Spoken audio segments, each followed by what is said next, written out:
Hello friends, welcome to English वाला। और आज हम लोग डिस्कस करेंगे प्रीपोजिशंस के बारे में। फ्रेंड्स, आज मैंने कुछ प्रीपोजिशंस लिया है जिसको हम लोग डिस्कस करने जा रहे हैं। बहुत ही इंपॉर्टेंट क्लास होने जा रही है। एंड तक वीडियो जरूर देखिएगा ताकि आप कोई भी पॉइंट मिस ना करें। और ये स्पोकन इंग्लिश के लिए ही नहीं बल्कि रिटन इंग्लिश के लिए भी बहुत ज़रूरी है। Most of the competitive exams में, ज़्यादातर कॉम्पिटिटिव एग्जाम्स में ये सारे प्रीपोजिशंस पूछे जाते हैं और स्पोकन में अक्सर हम लोग कंफ्यूज हो जाते हैं वाइल राइटिंग, वाइल स्पीकिंग, बोलने के दौरान, लिखने के दौरान। तो फ्रेंड्स चलते हैं। जैसे कि आप देखें, एक स्टेज है, जैसे आपने देखा होगा सिनेमा हॉल में, देखा होगा आपने, सामने की तरफ स्क्रीन है, सामने की तरफ स्टेज है और ये एक रो है, रो ए रो बी, मतलब ये लाइन ए है और लाइन बी है। अब इसमें टॉम है, एन है और मरियम है। इधर मैरी है, बॉब है, जेन है। अब इनके एक रो के थ्रू हम लोग कुछ प्रीपोजिशंस को आज समझेंगे। जैसे कि पहला प्रीपोजिशन हम लोग समझेंगे बिसाइड, देन बिटवीन, उसके बाद बिहाइंड, इन फ्रंट ऑफ, और उसके बाद फिर हम लोग अपोजिट को डिस्कस करेंगे। फ्रेंड्स देखें आप, टॉम और एन और मरियम। टॉम जो है वो एन के पास में बैठा है, तो कह सकते हैं Tom is sitting, Tom is sitting, Tom is sitting beside Ann, beside Ann. Tom कहाँ बैठा है? एन के पास में बैठा है, एन के बगल में बैठा है, तो वहां पे हम लोग बिसाइड। इसकी जगह पर आप बोल सकते हैं next to, adjacent to. Beside की जगह पर हम लोग एडजेसेंट टू भी प्रीपोजिशन यूज कर सकते हैं। Adjacent, adjacent to, next to, ठीक है। तो यहाँ पे बिसाइड यूज कर रहे हैं।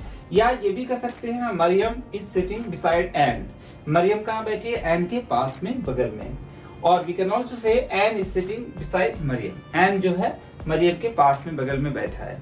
तो यहाँ पे क्या है कि कोई किसी के पास बैठा है, किसी के बगल में बैठा है, तो वहां पे हम लोग क्या यूज कर रहे हैं? प्रीपोजिशन बिसाइड, ठीक है। नेक्स्ट देखते हैं बिटवीन। बिटवीन जैसे आपने कहा फ्रेंड्स, एन जो है टॉम और मरियम के बीच में बैठा है, तो आप क्या बोलेंगे यहाँ पे? Ann is sitting, Ann is sitting between, between Tom and Mariam. Anne is sitting between Tom and Mariam. Tom and Mariam. Anne जो है Tom और मरियम के बीच में बैठा है, तो यहाँ पे Anne बैठा है कहाँ? Tom और मरियम के बीच में। तो इसके लिए हम लोगों ने प्रीपोजिशन यूज करा between। between का मतलब हिंदी में क्या हो गया? के बीच, के बीच में, ठीक है। एक यहाँ पे क्या है? प्लेस पता चल रही है ना। एक पर्सन किसी के बीच में बैठा है तो उसकी प्लेस पता चल रही है। बिसाइड किसी के पास में बैठा है, तो यहाँ पे भी क्या पता चल रहा था? Place, of course. प्लेस कह सकते हैं। ये सारे प्रीपोजिशन क्या है? प्लेस प्रीपोजिशन है। बिसाइड का मतलब क्या हो गया? पास में, बगल में, ठीक है। तो ये भी क्या इंडिकेट कर रहा है? एक प्लेस को इंडिकेट कर रहा है। तो कह सकते हैं ये सारे प्रीपोजिशन क्या है? प्लेस प्रीपोजिशन है, राइट। यहाँ ये भी कह सकते हैं Bob is sitting, Bob is sitting between Mary and Jane. Bob कहाँ बैठा है? मैरी और जेन के बीच में बैठा है बॉब।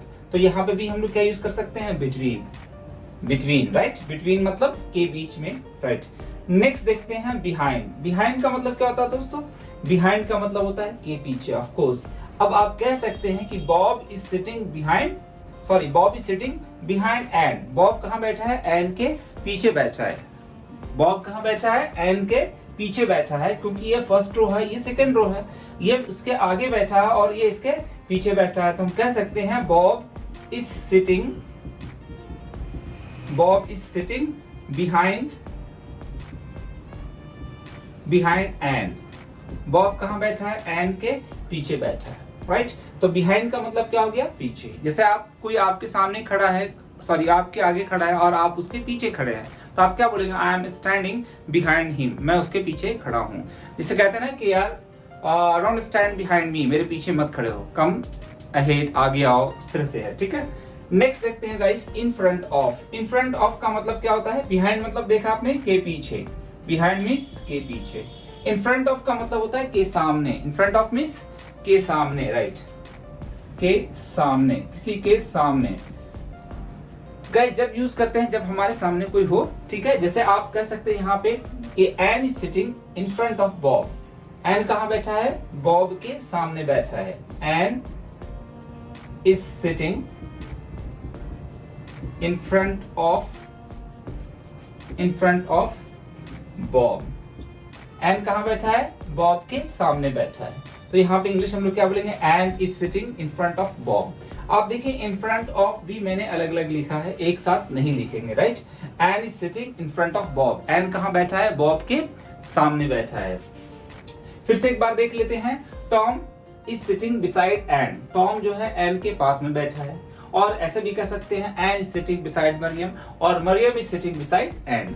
मरियम एन के पास में बगल में बैठी है। लेकिन अगर आपको इन्हें एन को इंडिकेट करना कि इन दोनों के बीच में एन बैठा है, तो यहाँ पे मैंने एग्जांपल लिखा है, Ann is sitting between Tom and Mariam. Ann कहाँ बैठा है? टॉम और मरियम के बीच में बैठा है। भले ही टेंस बदल दे, लेकिन प्रपोजिशन बिटवीन जो यूज हो रहा है वो कहाँ यूज हो रहा है? दो के बीच में। जब दो लोग हों उसके बीच में, मतलब ये क्लियर है कि दो पर्सन्स के लिए बात हो रही हो, टू थिंग्स के लिए बात हो रही हो, तो वहां पे हम लोग क्या यूज करेंगे? Preposition between. नेक्स्ट है बिहाइंड। बिहाइंड का मतलब होता है के पीछे। अब जैसे है कि Bob is sitting behind Ann. Bob कहाँ बैठा है? एन के पीछे बैठा है। और वी कैन ऑल्सो से ये भी कह सकते हैं, Mary is sitting behind Tom. Mary कहाँ बैठी है? टॉम के पीछे बैठी है। यहाँ भी यही चीज अप्लाई होती है। जेन is sitting behind Maryam. Jane कहाँ बैठा है? मरियम के पीछे बैठा है, राइट। और ऐसे भी बोल सकते हैं, Jane is behind Maryam. Jane Mariam के पीछे है। यहाँ पे बोल सकते हैं, बॉब इज बिहाइंड एन और Mary is behind Tom. Next friend, in front of. In front of का मतलब बताया मैंने कि सामने। अब यहाँ पे बोलेंगे, Ann is sitting in front of Bob. Ann कहाँ बैठा है? बॉब के सामने बैठा है। यहाँ पे भी यही चीज अप्लाई होती है। Tom is sitting in front of Mary. Tom कहाँ बैठा है? मैरी के सामने बैठा है। मैरी के सामने बैठा है, राइट। यहाँ भी ये चीजें अप्लाई होती है। कौन बैठा है सामने? मरियम। तो Mariam is sitting in front of Jane. आप ये नहीं बोलोगे Jane is sitting in front of Mariam, क्योंकि ये रो फर्स्ट है और ये रो 2 है। दोनों का फेस जो है अलग अलग है, राइट। इनका डायरेक्शन स्टेज की तरफ है, इनका भी डायरेक्शन स्टेज की तरफ है। तो ऑफ कोर्स सामने कौन बैठा है? Mariam. Mariam is sitting in front of Jane. हाँ, ये बोलना अगर जेन को बताना तो Jane is sitting behind Maryam. Jane कहाँ बैठा है? मरियम के पीछे बैठा है। तो होप आपको ये सारी चीजें क्लियर हो गई होंगी। अब आगे देखते हैं फ्रेंड्स, बिसाइड और बिसाइड्स। चलिए, बिसाइड से पहले देखते हैं अपोजिट। अपोजिट कब यूज करते हैं? Of course in front of. Opposite in front of का मतलब भी के सामने, अपोजिट भी लगभग वही हुआ, के सामने, के विपरीत, ठीक है। अब देखते हैं, जैसे एक ये टेबल लगा हुआ है, राइट। अब टेबल जब लगा हुआ है तो टेबल के आमने सामने दो लोग बैठे हैं। टॉम बैठा है, मैरी बैठी है, राइट। अब यहाँ पे आप देखेंगे कि टॉम जो है मैरी के सामने बैठा है। तो अब ये नहीं बोलेंगे हम Tom is sitting in front of Mary. ज्यादा बेटर यहाँ पे क्या यूज करना होगा? Tom is sitting opposite Mary. Tom कहाँ बैठा है? मैरी के सामने। यहाँ एग्जाम्पल आप देख सकते हैं, टॉम इज सिटिंग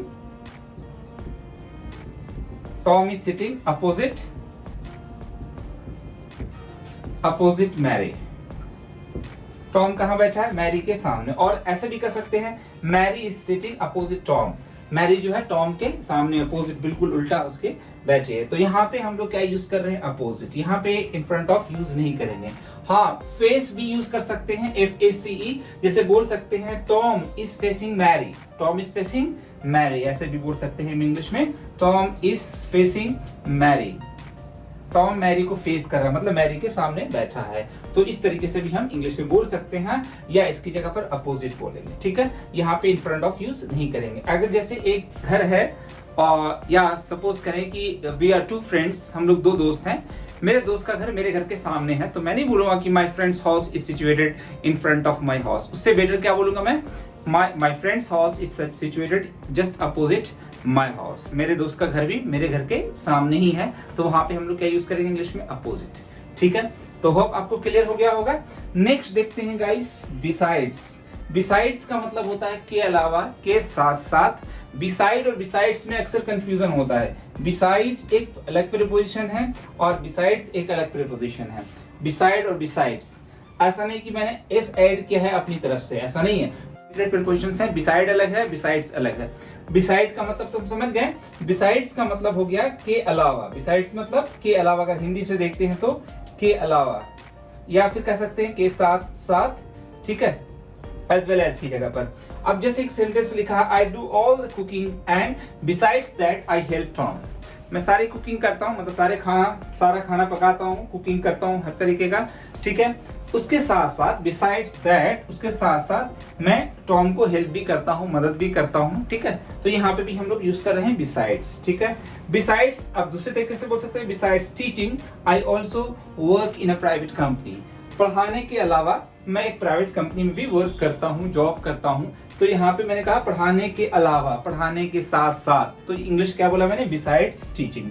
जैसे कई बार लोग पूछते हैं what do you do besides teaching, teaching के अलावा, पढ़ाने के अलावा आप और क्या करते हैं। तो यहाँ पे बिसाइड्स का मतलब क्या हुआ, के अलावा, के साथ साथ, इसके साथ साथ या इसके अलावा आप और क्या करते हैं। तो वहां पे हम लोग क्या यूज करेंगे, preposition besides.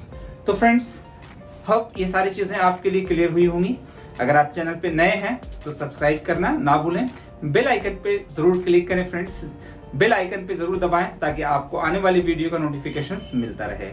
Thanks for watching my video, have a great day ahead.